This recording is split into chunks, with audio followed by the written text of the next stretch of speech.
Hey, I just got a new duet book. Do you want to play one together? Yeah, that sounds fun.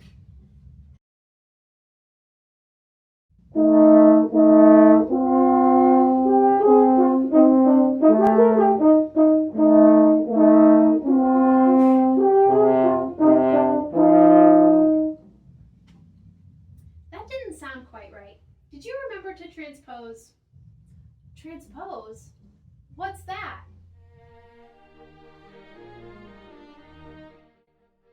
In his book, Transposition, Henri Kling defines the concept as, quote, the conveyance of a composition into another key or its execution higher or lower as necessary might demand, but with strict adherence to the original tonal relationship of its intervals. Essentially, when a composition is changed into another key or when it is altered higher or lower, the same tonal and intervallic relationships are maintained. Let's look at our duet example from earlier. This is written for horn in E flat, which is one step lower than our typical horn in F. This means that each note will be read one step lower. A written C becomes B flat, D becomes C, E becomes D, and so on and so forth. Other instruments also transpose, like the clarinet and trumpet, but the horn does it all the time and in a really wide variety of keys. So why is there so much transposition for the horn? To answer that question, we need to take a look back through how the horn has developed over time. Originally, the instrument started as a hunting horn in the early 16th century. An early depiction of a hunting horn is shown in this woodcut by Sebastian Brandt, and a slightly later version in these etched plates by Wenzel Haller. Throughout Europe during the early 18th century, the horn became integrated into the orchestra. These early orchestral horns were specifically tuned, but could not change tuning. To change keys, players would switch instruments altogether, and the only notes available to players were the harmonic series in whatever key the instrument was tuned to. Even though I'm playing this on my modern horn, the harmonic series concept is the same.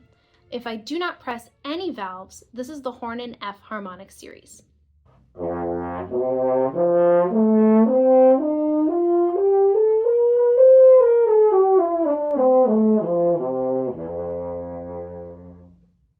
If I put down my second valve, it becomes the horn in E harmonic series.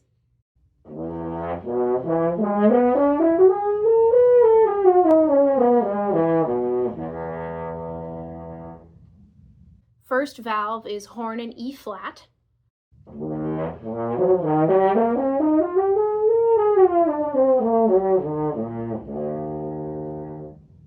And so on and so forth.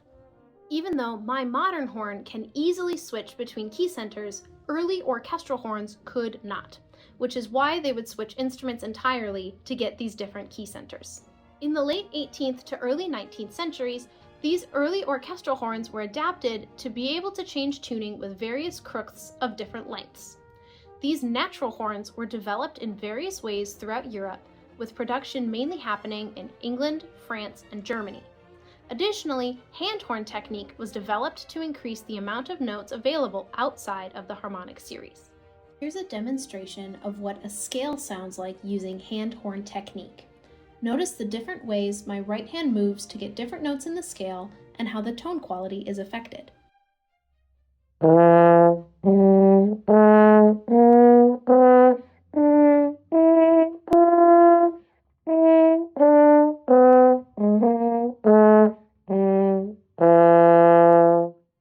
Coinciding with natural horns, early valved horns were developed in the early 19th century, and they featured two detachable valves that were used in conjunction with crooks.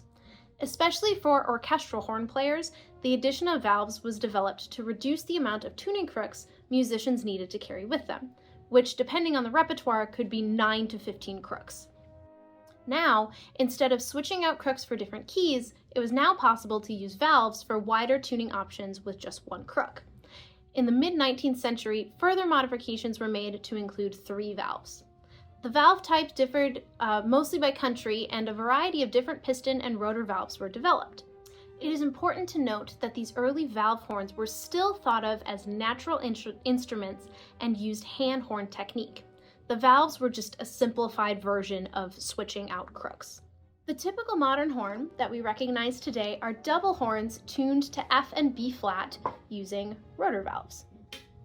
The instrument is in the key of F, which means a concert F is a written C on the horn. Double horns have two sets of tubing that can be switched between using the thumb valve, which doesn't change the overall tuning of the instrument, it just changes which harmonic series we're utilizing. Now, this model of horn was standardized in the mid-1900s, and there have been slight modifications made over the last 75 years or so, but it hasn't changed a whole lot. The biggest change, however, is in mindset. Rather than switching between key centers, now the horn is thought of as a fully chromatic instrument.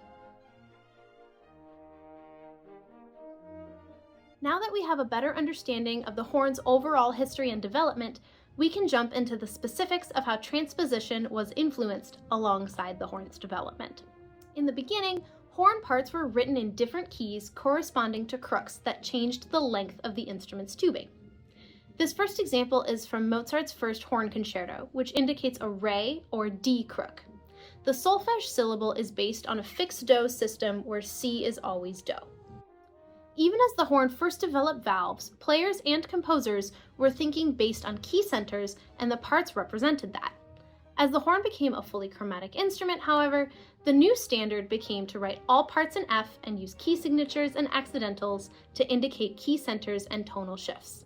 This next example is from Leonard Bernstein's Symphonic Dances from West Side Story, and you can see the part is indicated for horn and F with accidentals all over the place. For me, one of the most interesting eras of transposition is right as the valve horn became more established. One composer that provides a clear display of the characteristics used in horn writing during this time is Richard Wagner, and for this, I'll be specifically looking at his opera Lohengrin. Lohengrin specifies the use of valve horns, but still uses transposition. In this excerpt from Act 2, Scene 3, the first horn switches quickly between playing in D, C, and E. For horn players at the time that were used to non-transposed parts, or parts that had not been changed to F, this was easier to read than having a part that was transposed to F with added accidentals. Something important to notice as well is that despite the frequent transposition changes, each figure follows intuitive patterns that stay the same throughout the different keys. These patterns are built mainly around tonic arpeggios, adding in other notes occasionally. Now, let's compare the original non-transposed Lohengrin part to a transposed version.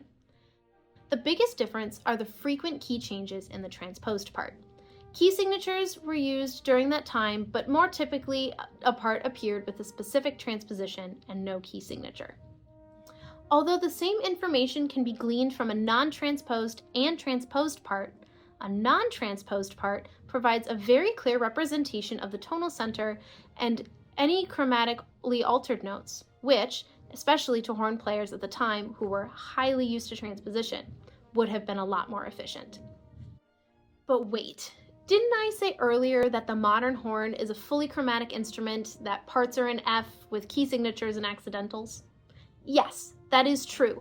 Modern composers made this switch, but a huge portion of repertoire performed in orchestra and opera was written during the time of natural horns when non-transposed parts were the standard. There is some debate in the horn world on the validity of transposing today, especially when there are a variety of software programs such as Finale and Sibelius that make quick reproductions in the key of F possible, but overall, transposition is still a valued skill. It's also really helpful when reading parts written for other instruments. You never know, as a horn player, when you might get handed a trumpet part because the horn is a brass instrument and the trumpet is a brass instrument, so they must be the same thing, right? It happens. Transposition is just another tool to have in your musical toolbox, especially as a horn player, but for other instrumentalists as well. I personally really enjoy transposition. I think it's really fun and can be a nice mental exercise. Unless it's in a funky key that doesn't get much practice, then it can be kind of rough. But overall, for me, it just feels like a link to the past, and it really helps me connect with the history of my instrument.